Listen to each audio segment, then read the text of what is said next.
नमस्ते, सत श्री अकाल। कैसे हैं आप लोग? उम्मीद करती हूँ ठीक होंगे, खुश होंगे। मैं ज़िक अली और मेरे साथ हैं तारिक नियाजी। अस्सलाम वालेकुम, नमस्ते, सत श्री अकाल। उम्मीद करता हूँ ठीक होंगे, खुश होंगे। दोस्तों जहाँ रहें खुश रहें, माँ बाप का ख्याल करें, क्योंकि माँ बाप है तो सब कुछ है। आज की हमारी वीडियो है बहुत ही इंटरेस्टिंग। सो स्टार्ट करते हैं अपनी वीडियो को। Let's start. ओके गाइस, तो वीडियो का टाइटल है India versus Pakistan 1980-2030 GDP, nominal PPP, growth rate and पर कैपिटल। से स्टार्ट करते हैं वीडियो को। 1980 से 2030 तक का कहाँ है? ये बात दिख रहा है, ये क्या है? जीडीपी। और जीडीपी कहाँ है?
इसमें वेरिएशन कहाँ हो रही है, देखें ना। नहीं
अगर शुरू में देखा जाए तो फ़र्क तो था, इतना नहीं था, लेकिन ये है कि तकरीबन एक मुकाबला था, या पाकिस्तान कई जगहों पे बहुत बेहतर भी था। किसी ज़माने में कहा जाता है कि पाकिस्तान की जीडीपी बेहतर थी इंडिया के मुकाबले में, या बराबर थी। लेकिन उसके बाद तो ऐसे पर लगे और वो ऐसे पर हैं बिल्कुल जो थक ही नहीं रहे और परवास मज़ीद करे उनमें चार्जिंग आती जा रही है परवास करे और मज़ीद परवास करे जा रहे हैं। और दूसरी तरफ भी पर तो लगे हैं, लेकिन वो बड़े कंट्रोल वाले पर हैं, यानी कि वो उन परों ने रोक दिया है सिस्टम को, चीज़ों को। पूरी दुनिया आगे बढ़ रही मुंजमद है, कर दिया है। आपको पता है पूरी दुनिया आगे बढ़ रही है, पूरी दुनिया का मतलब है कि देखिए एक होता है बच्चा, कोई भी देश जब वो पैदा होता है, जब वो शुरू होता है तो सबसे पहले तो वो पैरों पे खड़ा होना सीखता है। एक मर्तबा पैरों पे खड़ा होना सीखता है, फिर चलना सीखता है। चलना सीखता है, बिल्कुल। जब एक देश चलना सीख गया ना, फिर उसके बाद वो दौड़ता है। अच्छा, पाकिस्तान दुनिया का वो वाहिद देश है, मैं समझता हूँ वाहिद देश है जो दौड़ने के बाद अपनी दौड़ भूल गया, जो दौड़ने के बाद घुटनों पे आ गया, जो दौड़ने के बाद चलना भूल गया। बिल्कुल। यार चलते कैसे थे? बिल्कुल। अच्छा इसमें, अच्छा वैसे इस ओवरऑल जीडीपी के अपनी जगह पे मैं एक बात करना चाहूँगी, फिर आप बोलिएगा। 2019 में आपने देखा था कि इंडिया बिल्कुल ही जीरो पे चला गया, बिल्कुल गायब था। हमने जो देखा एक चंद महीने के लिए, ठीक है, और उसके बाद दोबारा उसने अपनी रफ्तार पकड़ी और ऐसी रफ्तार पकड़ी कि वो चाइना को बीट करने पर उतर आया। ठीक है, इतनी तरक्की दिखाई, इतनी प्रोग्रेस दिखाई, इतनी डेवलपमेंट दिखाई।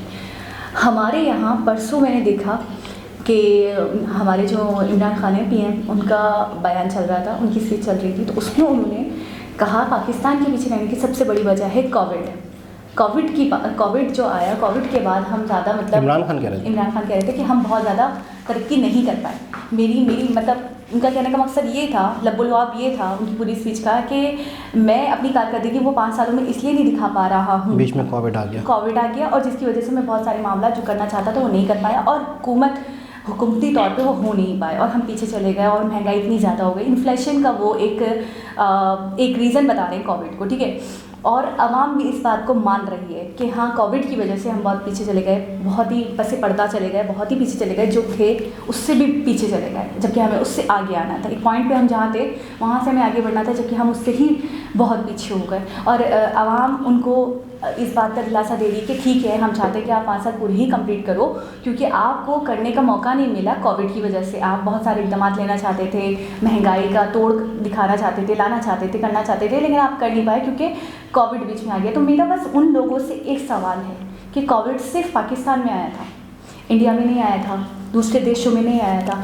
लेकिन उन्होंने वो जितने पीछे गए थे, वो जितना ज़ीरो पे गए थे, तो ज़ीरो से वो 100 तक पहुंच गए, वो इतना आगे पहुंच गए कि ट्रिलियंस में उनकी जीडीपी हो गई है।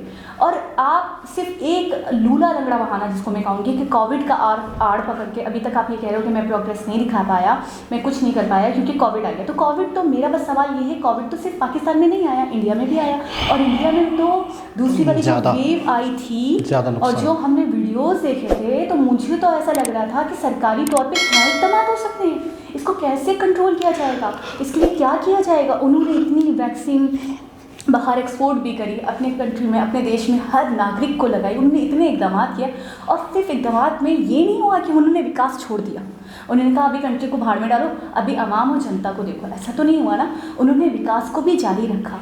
तो फिर आप ये वाला जो बहाना करते हो बार बार कि कोविड हो गया तो मेरे जो 5 साल हैं वो कंप्लीट कर देना चाहिए, मुझे करने दें, और आप मुझे अभी ना उतारें, मैं बहुत कुछ करके दिखा सकता हूँ, मैं कोविड की वजह से नहीं कर पाया, मेरे अंदर बड़ा टैलेंट है, तो ये मैं बोलूँगी बस बेवकूफ़ बना रहे हैं। और मज़ीद में एक्सक्यूज़ है, वही वाली बात है कि कोविड तो जगह जगह आया था, इंडिया में तो और ज़्यादा चाइना में आया था, ठीक है ना। अच्छा, हमने ऐसी भी वीडियोस देखी हैं कि कहीं पर इंफ्रास्ट्रक्चर का काम हो रहा था, कॉरिडोर के काम चल रहे थे, आपने नोट किया था कि कोविड में भी नहीं रुके थे, उन्होंने बाकायदा इस तरह का एक सिस्टम बना दिया कि स्पेशल जो फैक्ट्रियों में चीज़ें बन रही थी, स्पेशल उन फैक्ट्रियों को खुलवाया गया, बाकायदा वहाँ पे काम जारी रखा गया कि ये जो हमारा काम है थोड़ा सा स्लो हो गया होगा, थोड़ा सा प्रॉब्लम, बल्कि ये फ़ायदा हुआ था उन्हें कि उन्हें थोड़ा सा रोड वगैरह खाली मिले, हाँ, उन्हें थोड़ा आसानी हो गई। कोविड की वजह से भी उनके इंफ्रास्ट्रक्चर के काम नहीं रुके और कोविड को भी उन्होंने बहुत तेज़ी से कवर किया। हमने वो वीडियो भी देखी है जिसमें कितना 1 घंटे के अंदर या 1 दिन के अंदर जो करोड़ों वैक्सीन लगाई गई थी, 1 दिन में, 1 घंटे में मेरे ख्याल में शायद 1 दिन के अंदर एक रिकॉर्ड हुआ था। मैं कहता हूँ कि आपको किस तरीके से एक सिस्टम बनाना पड़ा, टीमें बनानी पड़ी, फिर उन टीमों को रवाना करना पड़ा कि 1 दिन के अंदर कितना बड़ा टारगेट अचीव किया। अच्छा, एक वीडियो और देखी थी हमने, मोदी जी विजिट कर रहे हैं जहाँ पे वैक्सीनेशन हो रही थी, तो वहाँ पे जाके आपने देखा था कि वो जो भी डिसेबल लोग हैं, जो भी लोग हैं, हर तरीके के लोग आ रहे हैं, हर तरीके के लोगों से अच्छा से व्यवहार किया जा रहा है, अच्छे से सलूक किया जा रहा है, अच्छे से लगाई जा रही है। तो वहाँ पे जो काम होता है ना, उस काम को काम नहीं, अपना कर्तव्य समझते हैं वो लोग, ड्यूटी समझते हैं, जिम्मेदारी अपना फर्ज समझते हैं, अपनी जिम्मेदारी समझते हैं। और मैं ये कहूँगी कि ऐसी कौमें कि इनसे हम सीख सकते हैं कि आफात मुसीबत में भी कैसे काम निकालना है, कैसे काम करना है, और उसके ऊपर कैसे काबू पाना है, कैसे कंट्रोल करना है उनको। कि आप देखें ना, एक तरीके से कोरोना एक आफत थी, उसमें भी उन्होंने उसको भी रायगा नहीं जाने दिया कि भाई जी हमें बार बार ब्लॉक करना पड़ता है, हमें रोड्स ब्लॉक करने पड़ते हैं, जनता को, आवाम को दिक्कत का सामना होता है, तो हम ये काम इसी तरफ निपटा दें। बहुत मतलब एक होता है कि आप अपनी नेगेटिव चीज़ों से या अपनी परेशानियों से भी पॉजिटिव चीज़ें ढूंढ लें। ये होते हैं, फ़ायदा उठा लें, ये होते हैं जीनियस लोग कि आप अपनी परेशानियों से आप अपनी तरक्की के रास्ते कैसे ढूंढते हैं। अच्छा, एक शख्स है जिसे कोई शख्स डिग्रेड करता है, एक शख्स है जिसे कोई शख्स ताने देता है, आपको पता है वो ताने, उसके लिए ताने पावर हैं अगर उनको समझे। एक शख्स किसी लड़की से बहुत शदीद मोहब्बत करता है, यकीन करें वो मोहब्बत उसके लिए पावर है, उसके लिए वो अपने पैरों पे खड़ा हो।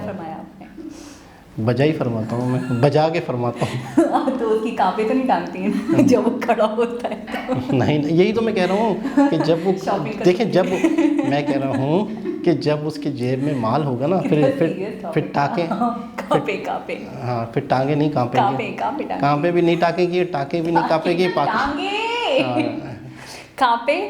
कांपे टांग रही हैं। मैं कह रहा हूँ कांपे भी नहीं टांगेंगी और टांके भी नहीं काटेंगी और काटे भी नहीं पाकेंगी, कुछ भी नहीं होगा। RIP उर्दू। बिलावल कहेगा मेरा बाप बस कर तुम तो मेरे से भी ज़्यादा बिगाड़ कर दिया। खैर, बहरहाल ये है कि ये होता है कि आप छोटी छोटी परेशानियों से या अच्छा, आपको एक पता है 100% ये बात भी सच है कि ना करने वाले बहाने बनाते हैं। ये जो बहाना है ना कोविड का या इसका कि हमारी GDP, हमारी ग्रोथ रेट, हमारी बेरोज़गारी बढ़ गई तो ये परेशानियां हैं, तो हम यूँ हैं, तो हम यूँ हैं। आप यकीन करें, जिनको काम नहीं आता ना, जिनको कुछ करना नहीं आ रहा, तो वो कहेगा ज़मीन टेढ़ी है, ये दीवार गलत थी, मैं इस पर कलर सही नहीं कर सका, दीवार टेढ़ी थी, धूप आ रही थी, शोर हो रहा था, मैं ये नहीं कर सका।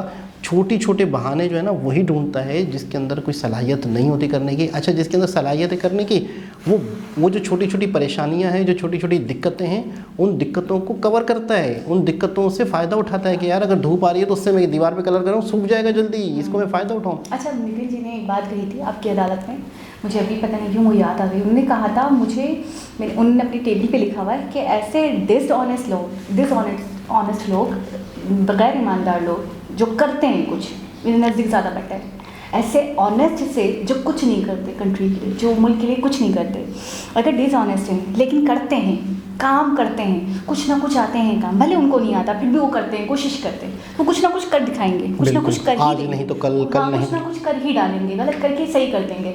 लेकिन ऐसे लोग जो बहुत कंट्री के लिए बहुत बातें करते हैं, कंट्री की बड़ी चिंता करते हैं, बड़ी फिक्र करते हैं, लेकिन कुछ नहीं करते, तो फिर ऐसे लोगों का कोई फ़ायदा नहीं है। बिल्कुल ऐसा ही है। उनसे बेटर वो है। मैं कभी कभी सोचता हूँ कि हर एक बहुत सारी इंसानों को थोड़ी देर के लिए, इंसानों को भूल जाओ, थोड़ी देर के लिए तस्वर करो, बहुत सारी मशीनें हैं, उन मशीनों के अंदर डेली बेसिस पे ईंधन डलता है, पेट्रोल डलता है, वो ज़ाया होता है। उस मशीन को चलाओ या ना चलाओ, ईंधन ज़ाया होगा।